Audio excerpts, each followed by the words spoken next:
Anda kembali di iNews Pagi, pemirsa, bersama saya Aya Devos dan rekan saya Bayu Pradana. Pemirsa, kita ke informasi pemilu calon wakil presiden Gibran Raka Buming Raka memenuhi panggilan Bawaslu Jakarta Pusat terkait agenda bagi-bagi susu di acara Hari Bebas Kendaraan. Ya, kedatangan Gibran ke Bawaslu Jakarta Pusat didampingi oleh jajaran TKN Prabowo Gibran.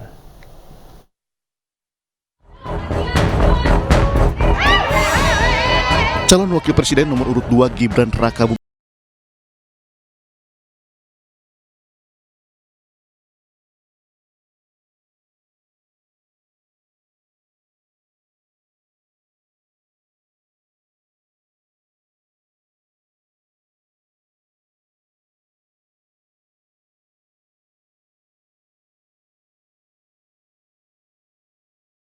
Raka memenuhi panggilan Bawaslu Rabu siang dan memberikan klarifikasi saat bagi susu di arena karena Gibran tidak ada kegiatan politik apapun, dan ia telah menjelaskan hal itu kepada Bawaslu dalam pertemuan Rabu siang.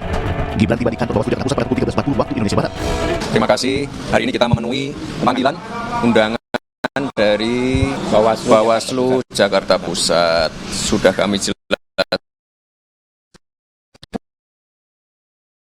di dalam bahwa 3 Desember lalu di Car Free Day Jakarta tidak ada sama sekali kegiatan partai politik. Dah, itu aja. Ya. Apa yang aja? Yang dikonfirmasi Nggak ada. Tidak ada. Kehadiran Gibran didampingi oleh Wakil Ketua TKN Prabowo Gibran, Habibur Rahman, Komandan Tim Eko TKN Hinca Panjaitan, dan Wakil Komandan Alfa TKN Fritz Sedegar.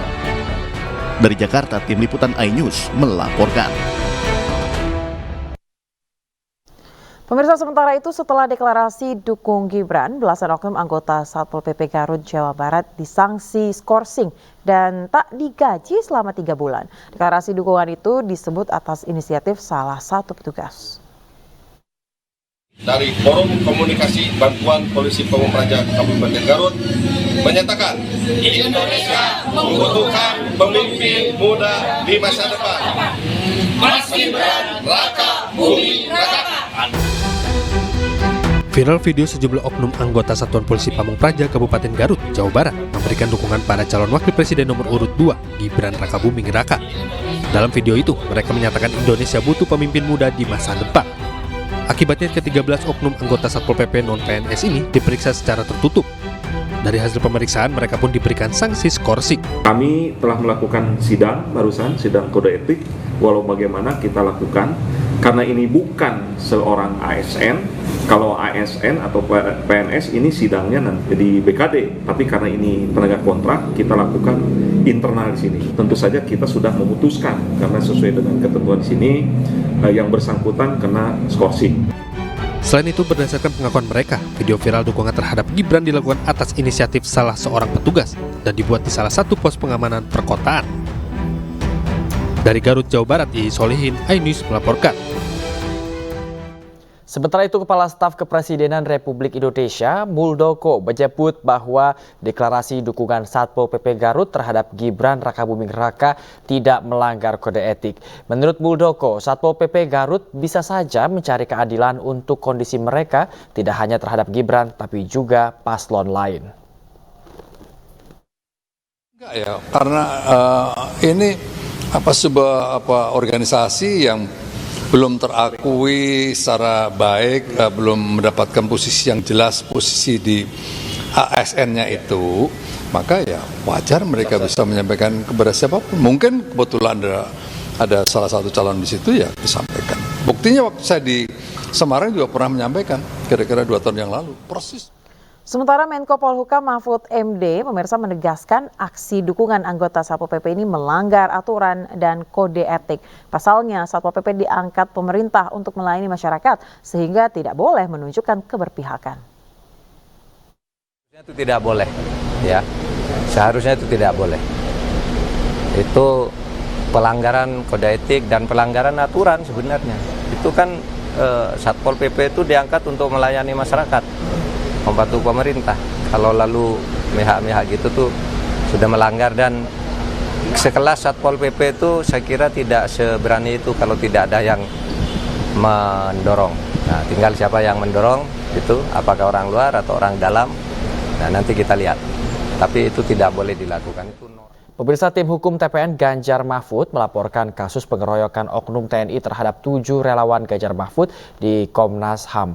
Pelaporan dilakukan karena aksi penganiayaan tersebut dianggap menciderai hak asasi manusia, khususnya dalam bersuara dan berpolitik.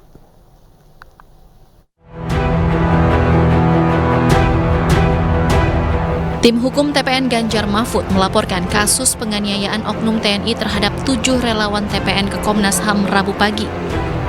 Pelaporan ini dilakukan karena aksi kekerasan tersebut dinilai telah mencederai hak asasi manusia, khususnya dalam bersuara dan berpolitik.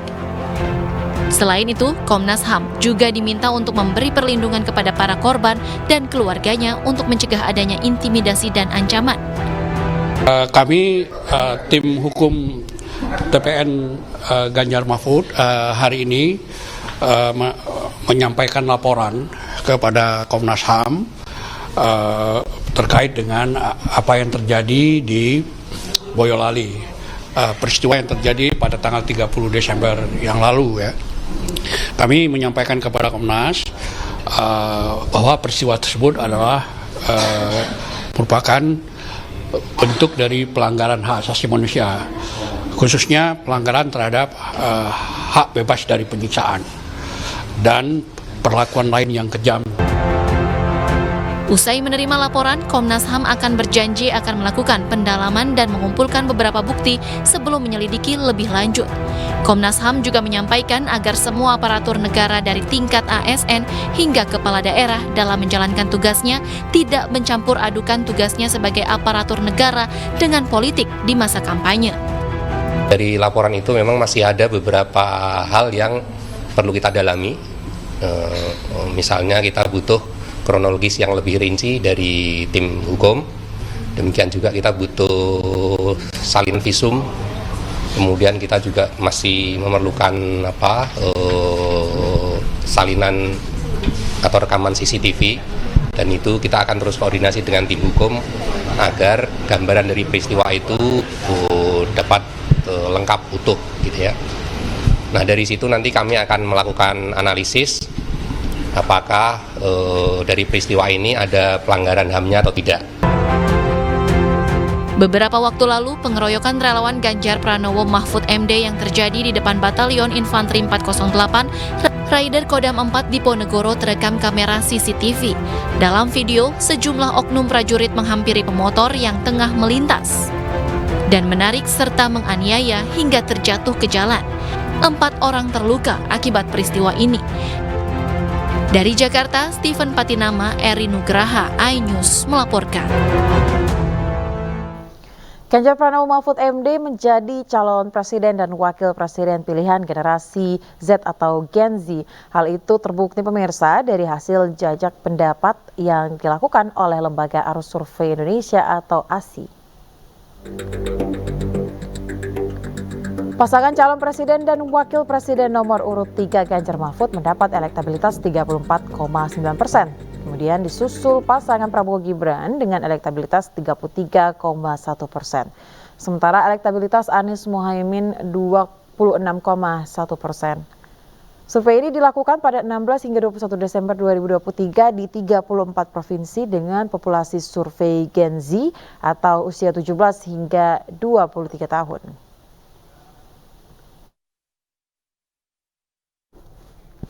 Pemirsa, tim kampanye daerah pasangan Capres-Cawapres nomor urut 2 Prabowo Subianto dan Gibran Rakabuming Raka melaporkan Ketua Bawaslu Kepri dan Bawaslu Kota Batam.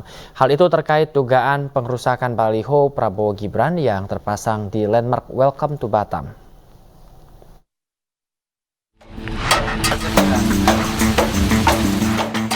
Melalui tim kuasa hukumnya, TKD Prabowo Gibran untuk Kepulauan Riau resmi melaporkan Ketua Bawaslu Kepri dan Bawaslu Kota Batam dalam laporan berbentuk aduan yang dilakukan di Polresta Barelang, Batam, Kepulauan Riau. Ketua tim kuasa hukum TKD Prabowo Gibran Kepri, Musrin, menjelaskan laporan pengaduan masyarakat ini buntut dari penurunan baliho Prabowo Gibran yang sebelumnya terpasang pada landmark Welcome to Batam, yang juga merupakan salah satu ikon pariwisata Batam.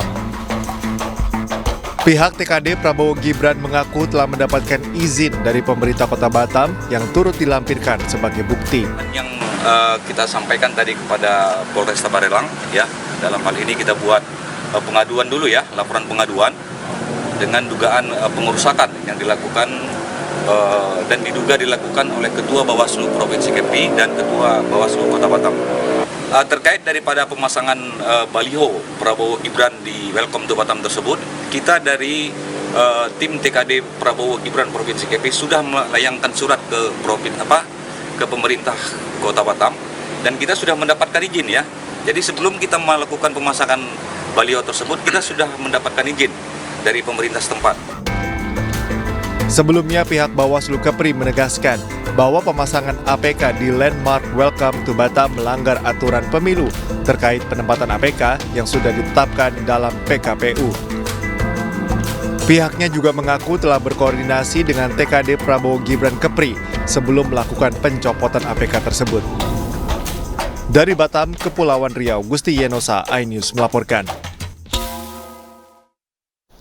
Sementara itu, pemirsa, calon presiden nomor urut 1 Anies Baswedan menghadiri program Desak Anies di lapangan Cindua Mato, Kabupaten Tanah Datar, Sumatera Barat.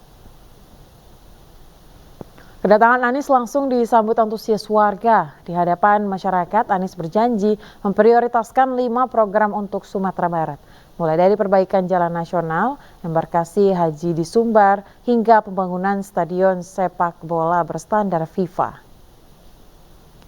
Bisa melaksanakan diskusi publik di Tanah Datar, Anies Baswedan bertolak ke Kabupaten Solok untuk berdiskusi dengan para petani, mengunjungi pasar tradisional Talang, dan bertemu simpatisan.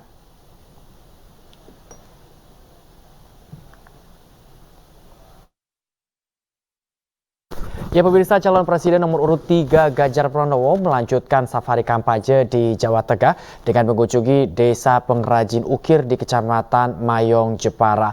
Di sini Ganjar menyoroti soal akses permodalan para pengukir yang kerap menjadi masalah. Calon presiden nomor urut 3 Ganjar Pranowo kembali melanjutkan safari kampanyenya di Jawa Tengah dengan mengunjungi desa pengrajin ukir di Kecamatan Mayong, Jepara. Ganjar menilai ukiran khas Jepara saat ini masih menjadi idola masyarakat, terutama pembuatan gebyok. Mantan Gubernur Jawa Tengah ini juga mengapresiasi penjualan gebyok yang sudah modern seperti melalui media sosial. Ganjar menyoroti soal akses permodalan para pengukir yang kerap menjadi masalah. Ganjar menilai banyak pengrajin ukir yang mengambil kredit usaha rakyat atau KUR atau KUR untuk menjalankan usahanya. Soal ukir masih menjadi idola khususnya ketika membuat gebyok. Jadi ini spesial gebyok dan masih laku, penjualannya masih bagus. Mereka sudah memodernisasi cara menjualnya, sudah mengenal medsos, lumayan begitu. Tapi rasa-rasanya akses permodalan masih dibutuhkan. Maka seringkali ketika dia ngambil KUR, ternyata keluarnya sedikit-sedikit. Maka pada saat proyeknya sudah berakhir, uangnya sudah habis dipakai. Menko Polhukam Mahfud MD, pemirsa, tegaskan akan mendorong pengusutan dugaan transaksi janggal penggalangan dana pemilu 2024 yang berjumlah triliunan. Sementara PPATK siap buktikan temuan transaksi janggal dana kampanye. PPATK juga tegaskan tidak ikut campur urusan substansi politik.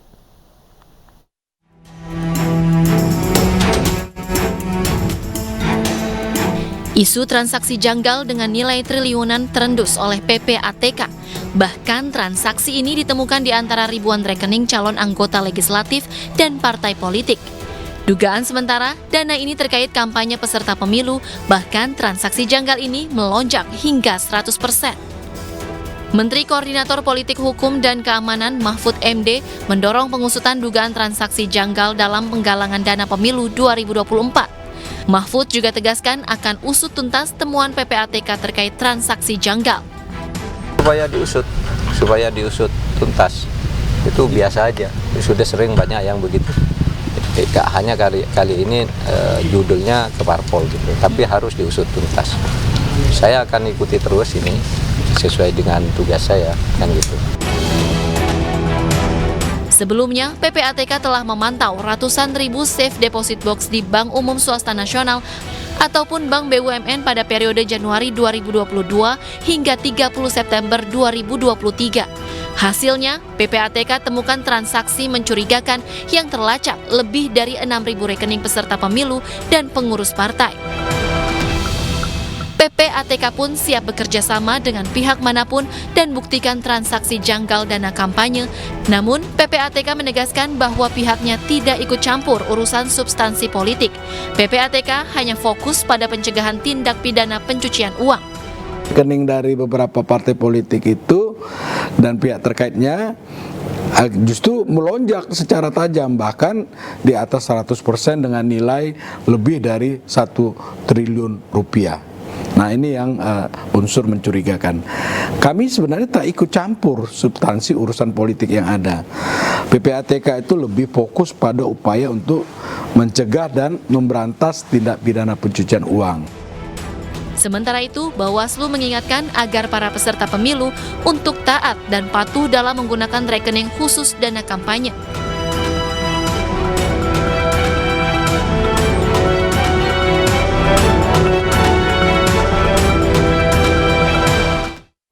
Ya, pemirsa, simulasi pencoblosan Pilpres di Banten dan di Solo hanya cantumkan 2 paslon. Akibatnya KPU tuai kencaman.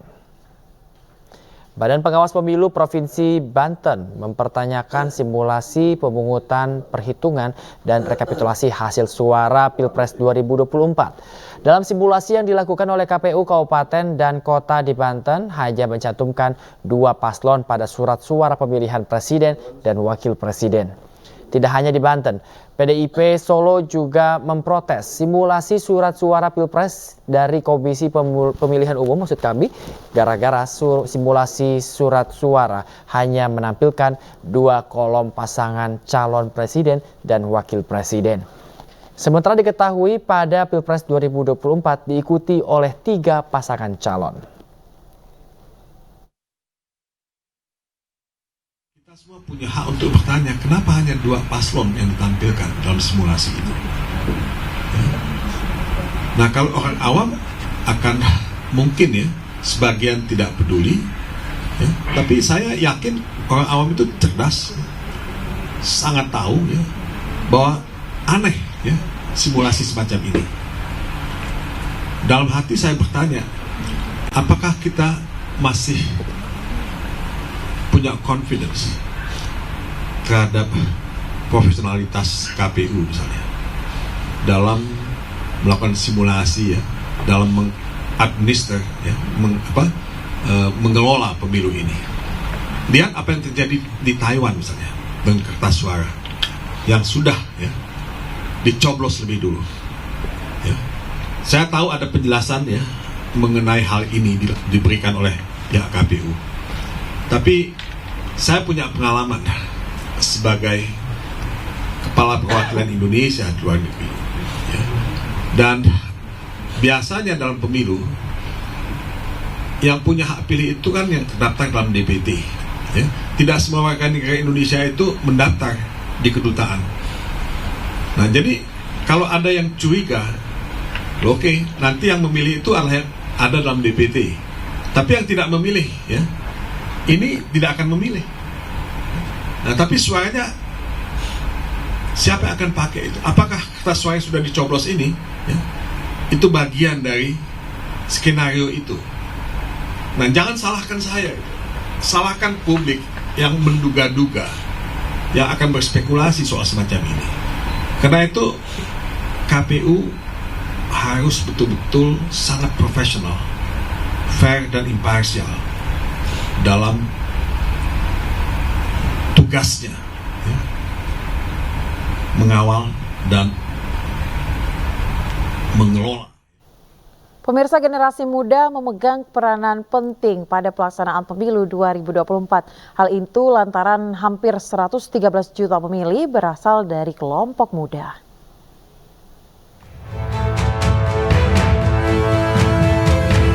...2024 menjadi tahun pesta demokrasi bagi masyarakat Indonesia.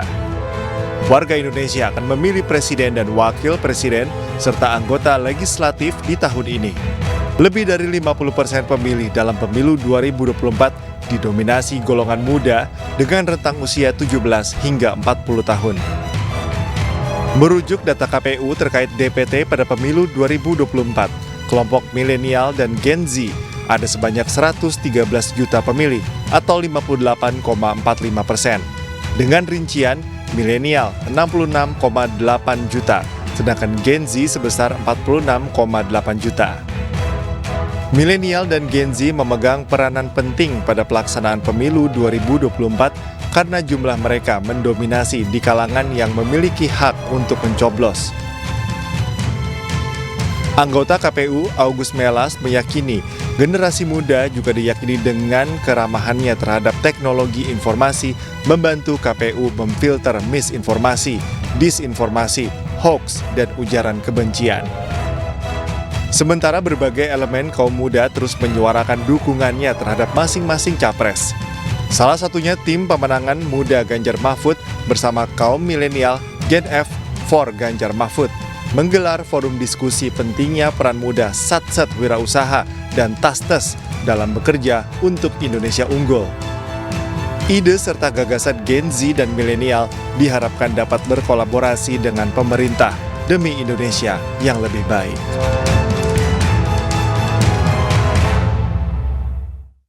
Ya, pemirsa, terus menuai polemik, TPN Ganjar Mahfud setuju bansos diteruskan. Namun TPN juga mengingatkan agar jangan ada politisasi bansos. Sebelumnya, analis politik Henry Satrio juga menegaskan, jangan sampai bansos jadi alat suap Pilpres 2024. Bansos sama BLT siapa? Yang suka sama Jokowi angkat tangan.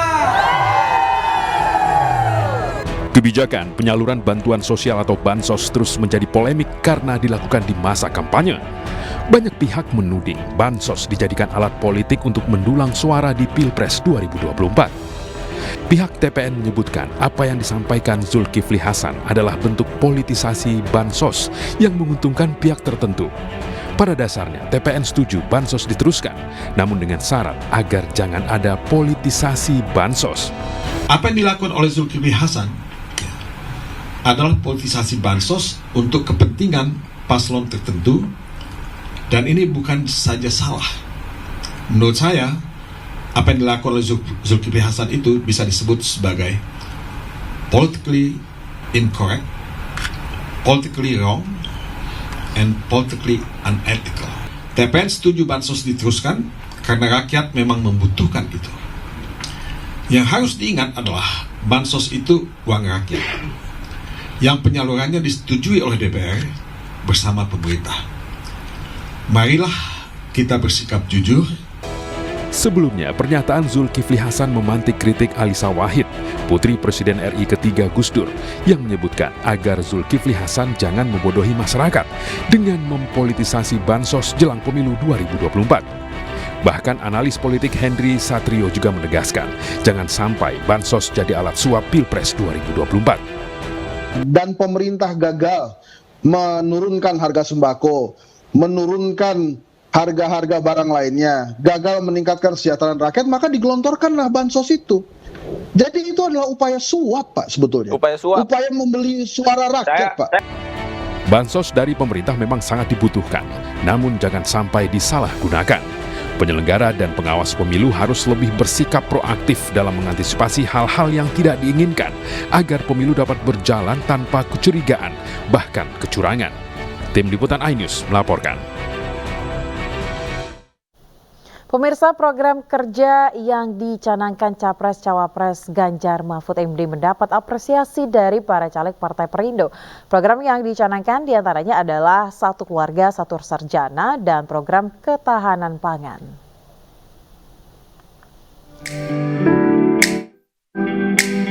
Program Satu Keluarga Satu Sarjana menjadi salah satu fokus pasangan calon presiden dan calon wakil presiden nomor urut 3, Ganjar Mahfud, jika terpilih dalam Pilpres 2024. Program ini akan menjadi program unggulan untuk memutus dan mengatasi kemiskinan terutama di pedesaan.